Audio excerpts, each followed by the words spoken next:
નગરપાલિકાની સફાઈને લઈને બેદરકારી રાખેલ હોવાથી રહેવાસીઓને કરવી પડે છે બીમારીનો સામનો.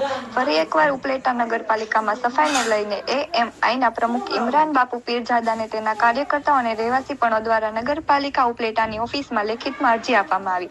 ઉપલેટા પાટણવા રોડ પાસે મરેલા ઢોર અને ઉપલેટા શહેરનો કચરો નાખવામાં આવે છે અને એને લઈ લત્તાવાસી વારંવાર બીમારીનો સામનો કરવો પડે છે. આ મરેલા ઢોરના કારણે જે દુર્ગંધ ફેલાય છે અને જે રોગચાળો ફાટ્યો હોય, નાના બાળકો બીમાર પડતા હોય અને તેની દુર્ગંધથી ઘરમાં ન રહી શકાય. તેથી તેવી પરિસ્થિતિઓ થતી હોય છે અને નગરપાલિકાને એકવાર લેખિત તથા મૌખિકમાં અરજી કરવામાં આવેલ હોવા છતાંય ઉપલેટા ચીફ ઓફિસર નીલમબેન ઘેટિયાની નિષ્ફળતાપૂર્વક કામગીરી સામે આવી રહી છે અને અનેકવાર ઘણા બધા વોર્ડ જેમ કે નંબર 9ના સફાઈના પ્રશ્નો સામે આવી રહ્યા છે. જેમ કે અનુસૂચિત જાતિના સ્મશાન પાસે પણ કચરાના પ્રશ્ન અને દુર્ગંધના પ્રશ્નો સામે આવ્યા છે અને વોર્ડ નંબર 9ના ઘણા એવા વિસ્તારો છે જેમાં કોઈ પણ જાતની સફાઈ કરવામાં આવતી નથી, જેને લઈને આજરોજ રહેવાસીઓ દ્વારા ફરી એકવાર લેખિતમાં અરજી આવી અને વહેલી તકે આ અરજીનો ઉકેલ આપવામાં નહીં આવે તો લત્તાવાસીઓ દ્વારા ઘેરાવ કરી ઉપલેટા નગરપાલિકામાં ઉપવાસ ઉપર ઉતરવાની ચીમકી ઉચ્ચારી. રિપોર્ટ રાજુ ચૌહાણ, રાજકોટ, ઉપલેટા.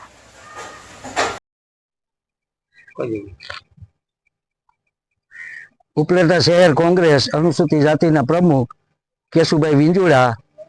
આજે અમારા શમશાનની જે દુર્દશા છે એ તમે જોઈ રહ્યા છો. તો જ્યારે અમારા સમાજની અંદર જ્યારે કોઈ પણ અવસાન પામે છે તો એની શમશાન યાત્રા લઈ અને અહીંથી નીકળીએ છીએ તો એટલી દુર્ગંધ મારે છે કે કોઈ એની સીમા નથી, અહીંથી હલાતું નથી. અવારનવાર નગરપાલિકામાં પછી મામલતદારને, ધારાસભ્યને તમામને રજૂઆત કરેલ છે, તેમ છતાં આ વાતનું કોઈ નિવારણ આવ્યું નથી અને ધારાસભ્ય અને મામલતદારની ચીફ ઓફિસર પણ ખુદ અહીં આવીને જાત નિરીક્ષણ કરી ગયા છે, પણ આજ દિન સુધી કોઈ પણ આ કાર્યનું કાંઈ પણ નિવારણ કરવામાં આવેલ નથી.